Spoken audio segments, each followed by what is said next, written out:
My grandfather murdered people and liked to bury their dismembered corpses in their own gardens.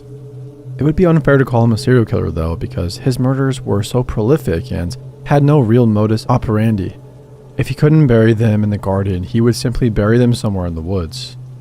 He wasn't organized or attached the way most serial killers are. Still, he was never arrested, never caught for his crimes. I was a quiet kid with workaholic parents. My folks were never there, and I was left with relatives a lot growing up, which is why I ended up spending a lot of time with my grandfather, my mother's father. When I was 7 years old, my grandfather took me hunting. It wasn't the kind of hunting where you brought home a deer or a rabbit. Instead, he was going to show me exactly how to deliver a blow to another human's head and then dismember them while they were unconscious but still alive. My first kill was supposed to be a boy around my age who had wandered too close to the edge of the woods. He was kicking a ball into a tree. My grandfather nudged me and pointed in the boy's direction. Obediently, I did as my grandfather said. I walked over to the other boy and smiled widely, keeping my face warm and open. Just as my grandfather taught me. Innocent. "Hi," I said to the boy. I clutched the baseball bat in my hand. He was wearing a red baseball cap and a pair of blue shorts, and he smiled at me. A big grin with 2 front teeth missing. I think that was what stopped me. That was what made me release my grip on the baseball bat, and I slowly set it down. It was strange, but I felt my grandfather's glare at that moment, his eyes boring into my back. Panic rose in my throat, thinking that he was going to strike me. Instead, he did something infinitely worse. He killed the boy instead. I remember numbly sitting in his truck on the drive home. He alternated between shouting at me and calling me a coward while extrapolating joy at his own kill. My fear was palpable. My grandfather was in a state of euphoria and fury. That was the last time I saw my grandfather alive. He was killed in a hit and run a week later. I never told a soul about the butchery I had seen in my childhood. Part of me convinced myself that I had it wrong, that I had invented that version of my grandfather because I had misunderstood things. He couldn't have been a killer, I rationalized. He would have been caught. I wish that my rationality had been right, and that would be the end of that. I wish that I didn't have to tell you about the rest of this. But my grandfather died 23 years ago, and 4 days ago on my 30th birthday, I received a gift. It was delivered in an inconspicuous parcel. My name and address in marker pen. It had no return address, and had I known who it was from or what it was, I would have thrown it out. Instead, I took it to my kitchen table along with the rest of my mail and opened it up. There was no note inside the package, just a sealed box. Carefully, I lifted it up and opened it with my penknife. The leather-bound, blood-stained notebook stared back at me, and a sick feeling clawed its way into my stomach. Curiosity, however, won out. I lifted the notebook and, grimacing at the crackle of the pages, opened it to the first page, which just had a name. William Ronald Harrow. That was my grandfather's name. My heart began to thud against my chest, and my hand shook as I turned the page. Written in what I had horrible suspicion was dried blood was a name and a date.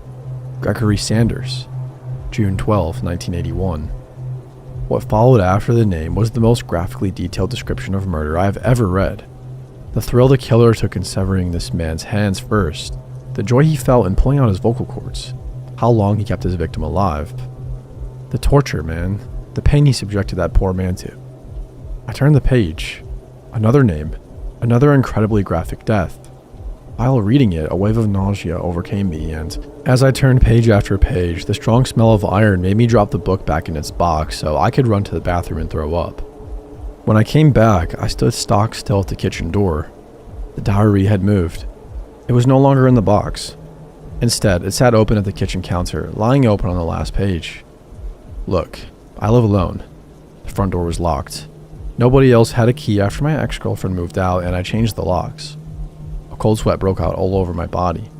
I felt like I was 7 again. Slowly, I made my way to the kitchen counter. I placed my clammy hand on the book and pulled it closer. The last page listed a name that made me blink several times. William Ronald Harlow, June 1st, 1999.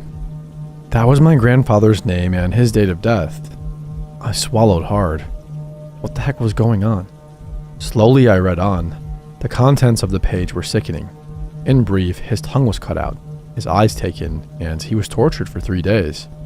I pushed the book away and sat down heavily on a kitchen chair, my head spinning. But he died in a car accident, didn't he? That's why there was a closed casket. The realization suddenly swelled in my mind, and I began to realize why there was a closed casket. It was because he had been tortured. Quickly, I grabbed the diary and my keys and drove to my parents' place. I knew they would be sitting down to have dinner around now, but I didn't care. I let myself into the house and found them in the living room. Sam, what's wrong?" my mother asked me, getting up too quickly and letting her book fall to the floor. "How did Granddad die?" I didn't mince my words. I didn't have the brain power to do that anymore. "And don't tell me it was a hit and run," I added forcefully. "What?" My father was standing up too now, his hand on my shoulder. I was breathing hard, and my body was a mix of fear and fury. "Don't," I told my father sharply. "I just want the truth." I turned to my mother. "How did he die?" My mother's eyes went from confusion to sadness. "Oh, Sam, you really don't remember, do you?" "Remember what?" I asked in frustration. "What he did to Adrian." Her words were slow and halting, and they still managed to make their mark. "Who is Adrian?" As soon as I asked the question, I realized I didn't want to know the answer, but it was too late. The room was still as my mother began to cry. "Adrian was your younger brother. He loved you so much and followed you everywhere. And your grandfather killed him." I couldn't process this. I didn't have any siblings. I was an only child. "Mom, I don't remember." "No, you don't, and that's a good thing," my mom said quietly. "The doctor said it's best if you don't remember that day. It's why we have no photos of Adrian around the house, and it's why we moved to another town where nobody knew us or your grandfather. It was so much easier for you to forget." "So what happened to him?" My voice sounded high and unnatural even to myself. "Your grandfather was a sick man," my mom said, her gentle gray eyes hardening with a hate that made me step back from her. "And he got what was coming to him." I looked between her and my father, the cold truth dawning on me. "You're saying that you... We did what we had to do, what any parent would do," said my father, the iciness in his voice chilling me to the core. "You didn't have to torture him," I said numbly, unable to believe that my parents were saying these words. "We didn't have to." My mother's eyes glinted with something dangerous, but we wanted to. I stumbled back from my parents. "Who sent me the diary?" "What diary?" my mom asked. "This one," I said as I slammed it onto the coffee table. My mom picked up the diary and flipped through the pages. "I don't understand. Why are you showing this to us?" "What?" I was incredulous, but then I noticed the pages. They were blank. In fact, the whole book seemed to have been wiped clean somehow. My head ached. "How old was he?" I asked softly. "How old was Adrian?" My father was taking a folded photograph out of his wallet, his eyes etched into such pain as he looked at me and handed it over. "That's the last photo of you two together." It was an old photograph of me and the boy I assumed was my brother. He was smiling, a big smile with his two front teeth missing, and wearing a red baseball hat with blue shorts.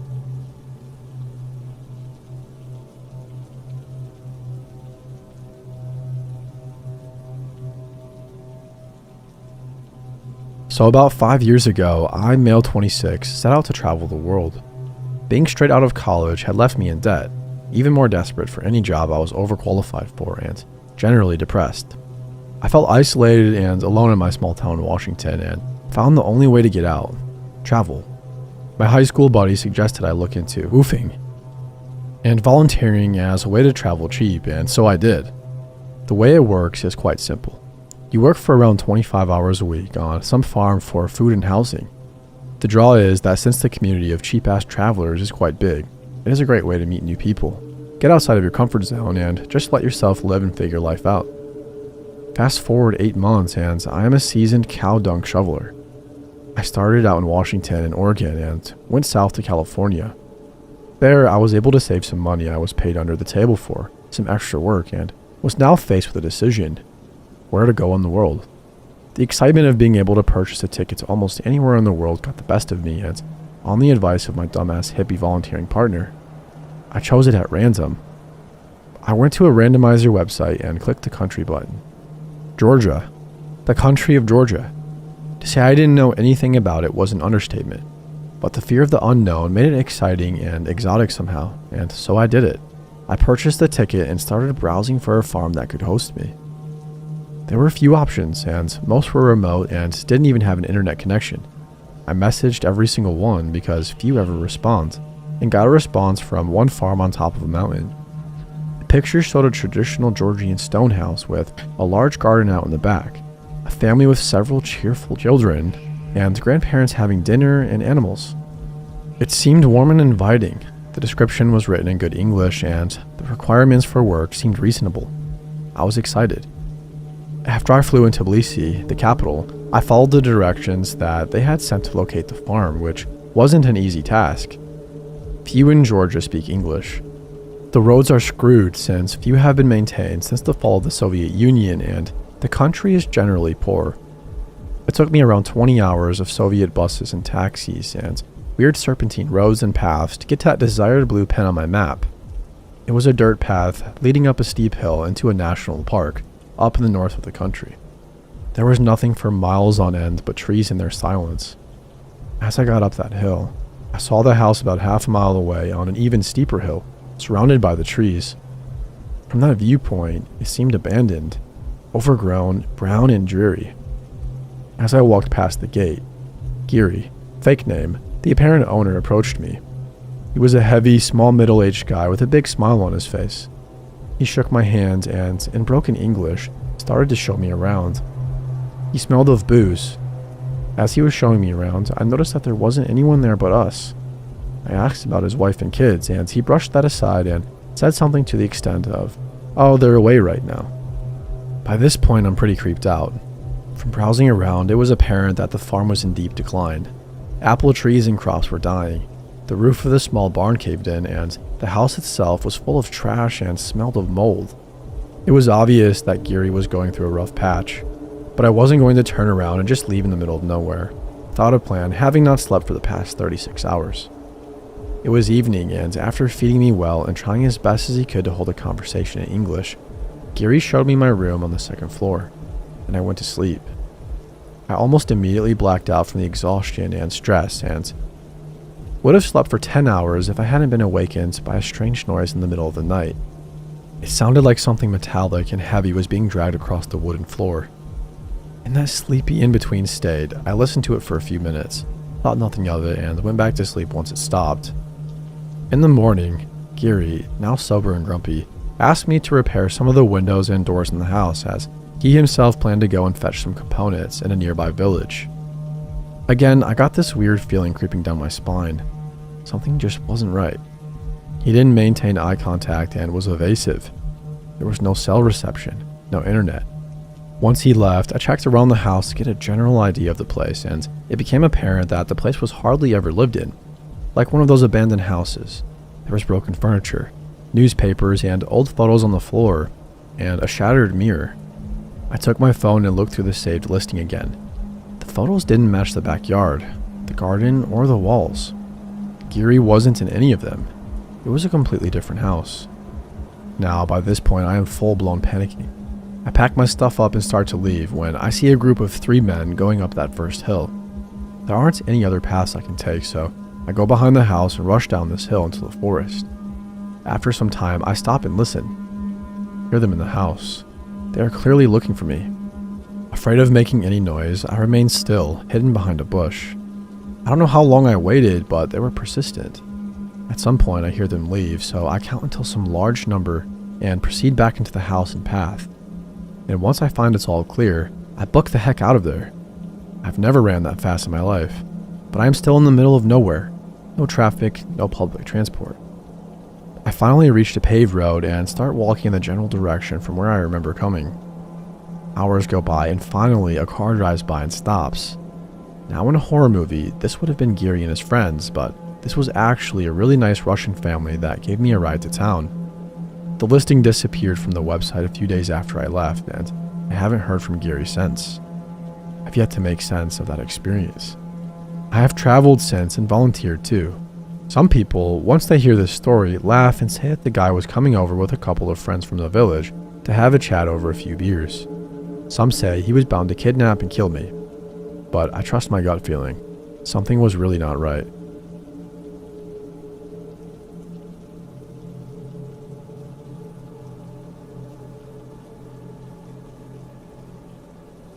This takes place in October 1977. When my mom was 16, she ran away from her abusive home along with her friend Lisa. They hitchhiked from Mass all the way to California. Obviously, this wasn't the brightest of plans, but given my mom's tumultuous home life and past experiences, she didn't see how it could be much more dangerous than anything she'd already experienced. They had a pretty safe and uneventful trip across the country, finding friends and mini truck drivers and other travelers. It wasn't until they'd reached California when this encounter happened. The hillside strangler, at first thought to be one assailant, ended up being two men who were caught and brought to justice for 10 murders. So, my mom and Lisa end up meeting these two guys who were super nice to them. They crashed at their place for a few days, partying. But nothing bad had come of it at this point. These guys tell the girls that they're going to take them to the Hollywood Hills and Sunset Boulevard to see the sights. Not being from the area, my mom had no idea that these areas were more crime-ridden at the time, especially considering that they were supposed to be sightseeing. My mom really wanted to see where all the movie stars lived. These guys take my mom and her friend to some divey restaurant or bar and get them super drunk. It's also the first time my mom is introduced to and tries cocaine. After these underage girls are now completely high and drunk, they split off into pairs and my mom's friend disappears with one of these guys. My mom is now hanging out with just one of her new guy friends. He then suggests that they stand on the sidewalk on Sunset Boulevard in the middle of the night and when a car pulls up, she should get in and direct the driver to drive across the street to the Stark parking lot. It isn't really until the first and only car pulls up and she gets in that she realizes this guy is prostituting her out. Keep in mind, these guys had been nothing but kind and respectful to my young mom and friend for the past few days. Also, and very sadly, this type of abuse is not a new concept for her either. She gets into this car and instead of pulling into the parking lot, he keeps driving straight. My mom explains that he's gone the wrong way, so he starts driving faster. My mom moves toward the door, but he locks it, hits her, and attempts to hold her down all at the same time. He tells her she isn't going anywhere. My mom knew in her head she needed to get out of that car or she'd be dead. So in one swift move, she unlocks the door and tucks and rolls out of the car. His car comes screeching to a halt. She sees some bushes in front of a house, so she runs to hide behind them. He's turned around looking for her, creeping along. His passenger's side was facing where she was hiding and she was peeking through the bushes. She saw he had a gun. As soon as his car crept by, she ran to the backyard. It was all fenced in. There was no other way out, so she had to go back the way she came. By the time she crawled back into the bushes to see if he was still around, she saw his car had gone to the end of the road and turned back around. So he passes again, and when she thought he was far enough away, she crawled out of the bushes to run. But then she sees his brake lights. Confident that he's now seen her, she runs as fast as possible around the corner, but she could hear his car, so she had to duck and hide behind parked cars on the road. As soon as he passed again, she booked it across the street, which took her through the parking lot she was originally supposed to park in and back to her friend. The creep did circle back again, but by then she was with her friend and they were leaving the area. My mom and her friend quickly ditched these two assholes and did find a safer place to stay. But only a short time later did my mom call home and eventually make it home safely. It wasn't until a long time later that she saw on the news a story about women being murdered and recognized the murderer, dubbed the Hillside Strangler, as the man who had picked her up that night. A side note, my mom literally just dictated this story to me. I've heard it before, but not in so much detail. She said that I should share her story. Not purposefully, but I googled an image of the Hillside Strangler and showed her. Unexpectedly, my phone, and she jumped so high. It actually really unnerved her, recognizing him again, and I felt bad about that. Edit. It was Kenneth Bianchi who drove the car this night. My mom said there is no questioning it was his distinguishing features and definitely his mustache. Edit 2. I've been reading these comments to my mom, retelling her story to me so I could accurately account for it, has stirred some anxiety and feelings in her that she didn't realize were there. So she just wants to say a genuine thank you for all of the well wishes and positive comments. I hope she finds comfort in knowing that, although it was because of poor choices, hitchhiking and drinking with strangers, her actions show how truly brave and strong she actually is. Honestly, I'm so grateful for her. She's the most amazing woman I've ever known.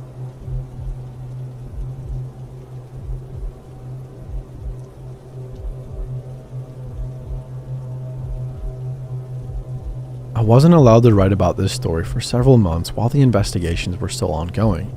But now I finally can, and I recommend that if you still live in your childhood room, or if you occasionally keep going back, that you stop listening here. It's hard enough to still feel your childhood fears, but it's even worse to know that it wasn't your imagination. So please go and listen to something else.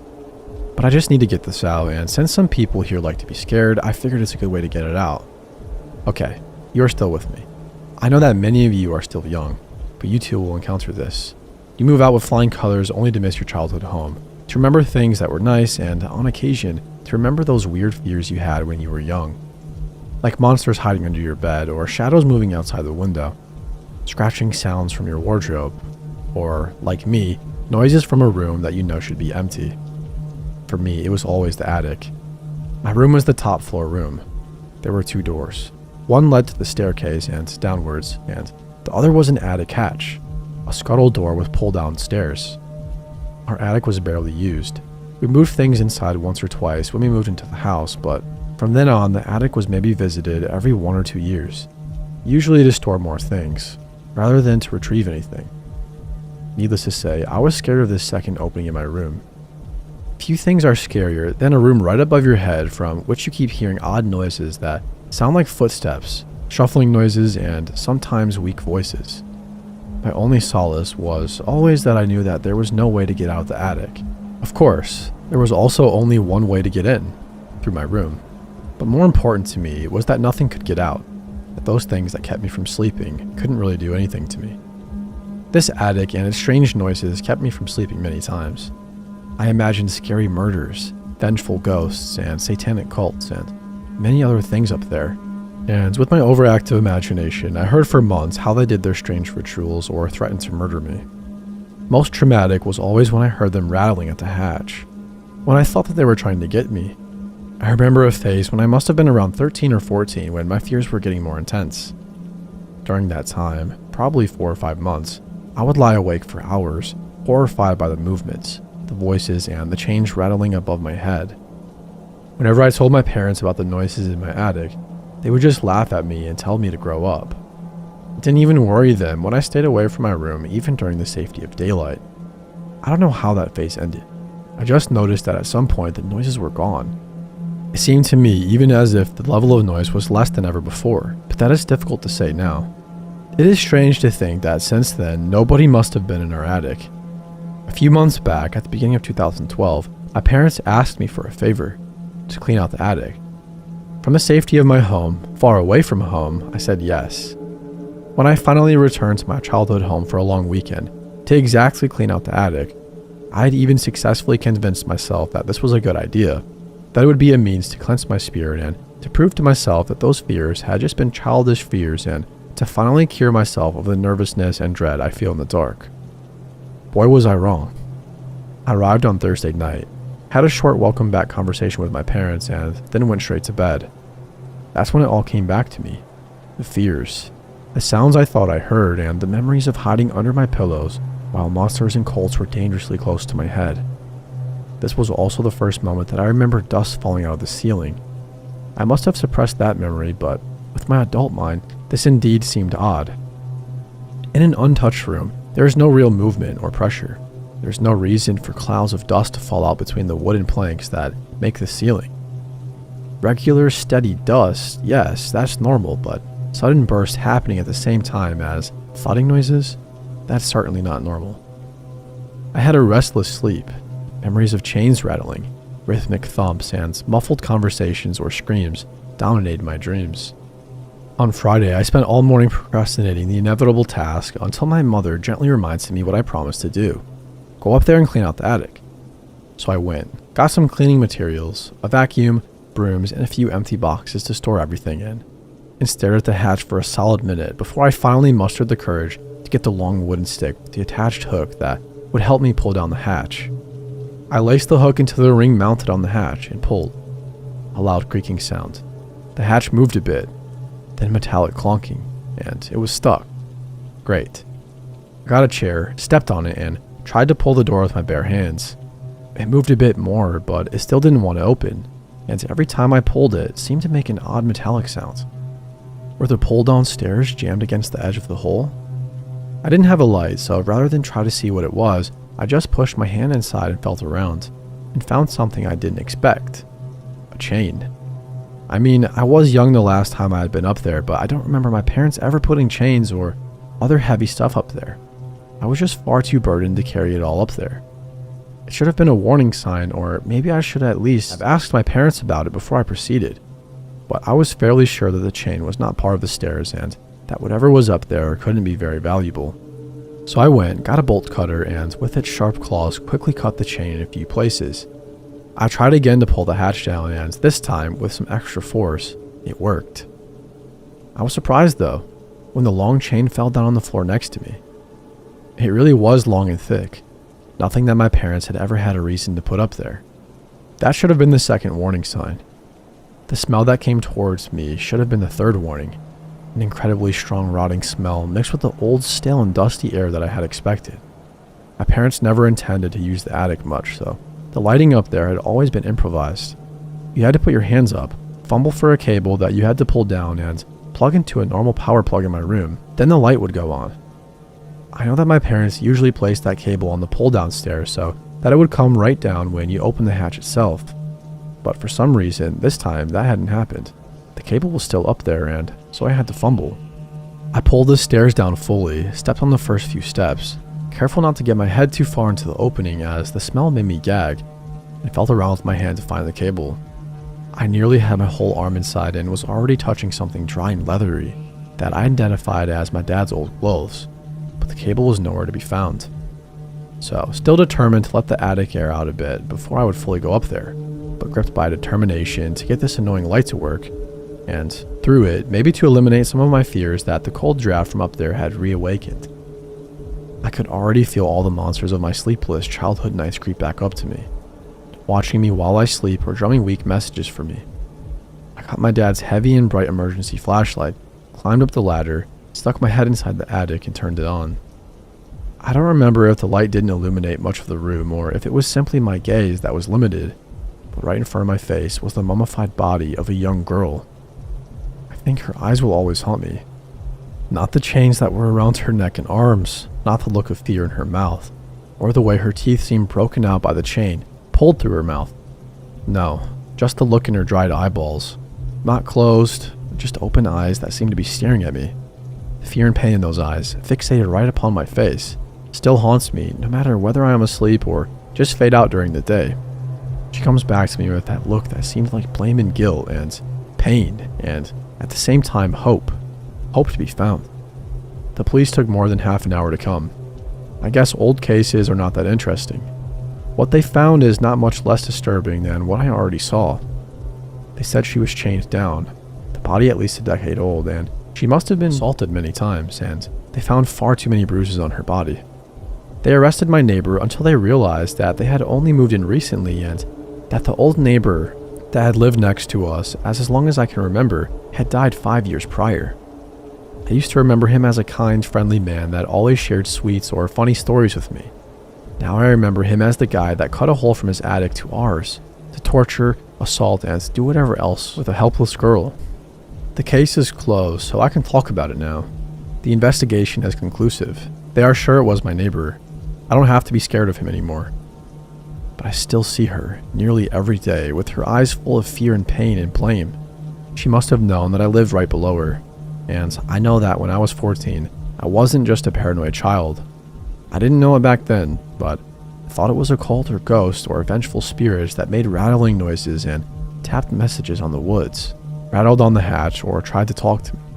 But what I heard was her living and suffering up there, for 4 or 5 months.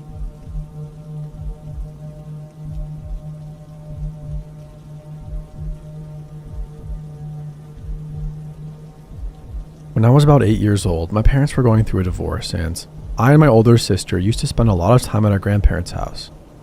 It's a long ranch-style home on a corner in a very nice neighborhood that's a 10-minute walk from a gas station, grocery store, and a few fast food restaurants. The streets are long and lined with well-manicured houses, cradled by big, scenic California valley hills all around.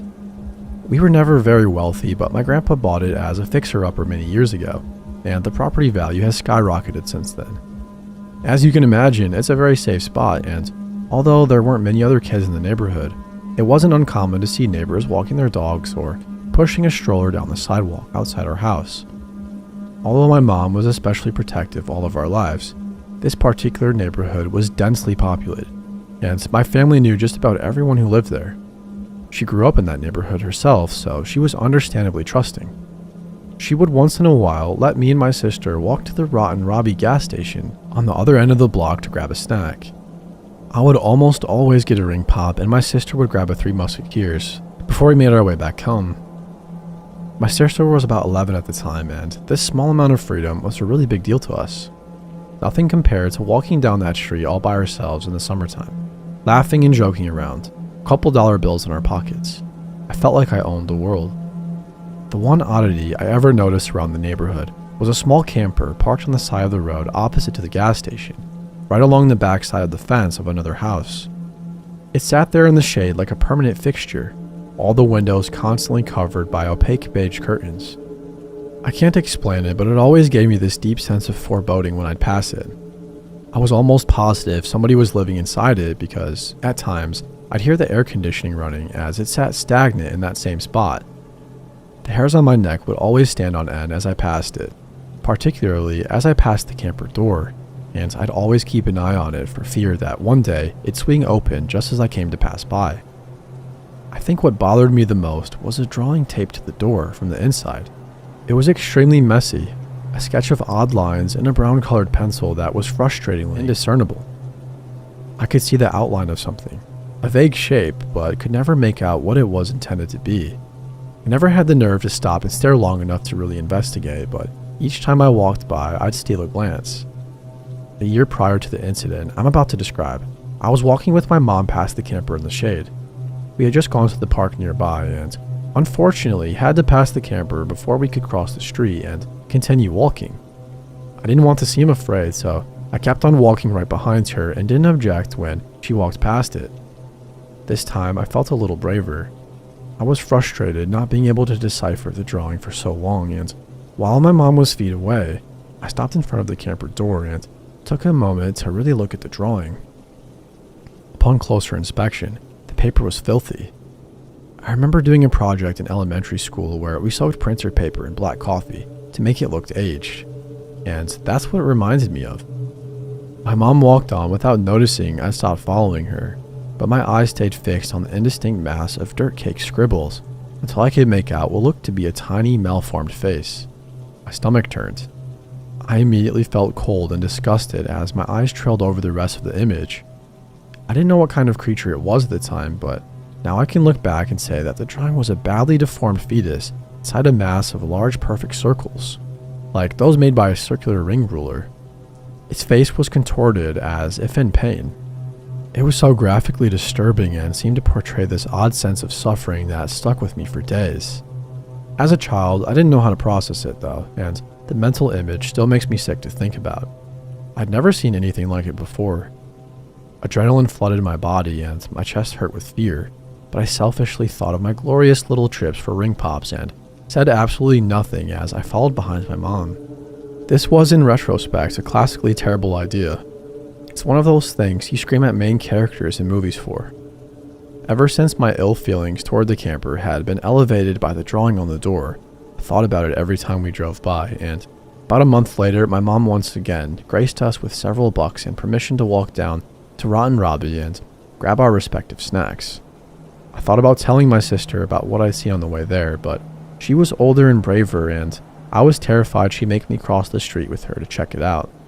It was a bright, sunny day, and I told myself with false certainty that nothing was going to happen. If I didn't acknowledge it, maybe it'd go away. We walked past the camper, and it was thankfully uneventful. On the walk back, I was feeling more comfortable and was focused on fighting open my candy wrapper, while my sister walked alongside me. I passed the camper a second time, but I didn't give it half as much thought as the first time. I don't even remember what we were talking about, but I recall being interrupted mid-sentence as my sister softly yet firmly said my name. There was a distinct fear in her voice that immediately set me on edge, like a bucket of ice water.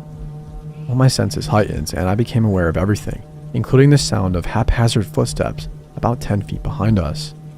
It was accompanied by a heavy rustling sound like a heavy backpack. and nervously, I half turned my head to look. A man with a long, unkempt beard and wearing many layers of ragged clothing stood behind us, eyes unmistakably burning into our backs as he walked. His movements weren't normal. It was a drunken shuffle, like each one of his feet was unimaginably heavy and needed to be moved with one grand effort at a time. His shoulders were skewed and his head was tilted downward with a strange arc of his neck. I could hear his shoes scraping the gravel with every step, but rather than seemingly genuinely intoxicated, it was as if he was intentionally meandering in our direction, like a zombie, with a direct effort to frighten us. Behind him, I saw the camper door was wide open for the first time in all the years we'd spent living there, and realized this was the man who had been living inside. "He's following us," I choked out, my eyes filling with tears. My mind was spinning as I stared straight ahead again, the wide street and sidewalks abnormally empty all around. My sister grabbed my hand. She squeezed it hard enough to hurt without looking my way, speaking carefully under her breath. "On the count of 3, we race home," she told me in a very serious tone of voice. I couldn't reply through the growing lump in my throat, but every single cell in my body understood we had to put some distance between us and this man as quickly as possible. She began to count steadily while we walked faster, and the most terrifying part is that he started running before we even had a chance to. He must have heard her directions to me and tried to get a head start by sprinting in our direction before she got to 3. But his footsteps were noisy, and we bolted like deer the instant we heard him behind us. I will never forget it. The chase felt exactly like you can imagine in your nightmares. The fear your pursuer is inches away from grabbing your arm or a fistful of your hair. I pictured myself being dragged into the van with nobody around to see or hear me. We ran so fast that we didn't even have the breath to scream, and peering back behind me about 10 seconds later, I saw him running in our direction with absolutely none of the impairment he showed with those zombie-like steps moments before. I think back on it now, and he may have been deliberately pretending to be handicapped to lower our guard so we wouldn't start running. That thought is terrifying, but I can't rationalize it any other way. We made it to our grandparents' house, and without looking behind us, yanked open the stubborn old door before slamming it closed and scrambling past their excited dogs to get as deep in the house as possible. I don't even think we locked it, as our main goal was getting within the line of sight of any adults as quickly as possible. My mom was talking to my grandpa at the table and gave us an amused look when we bounded into the living room. Since we were kids, running around wasn't anything out of the ordinary, and she didn't ask what happened as we collapsed on the couch and tried to catch our breath.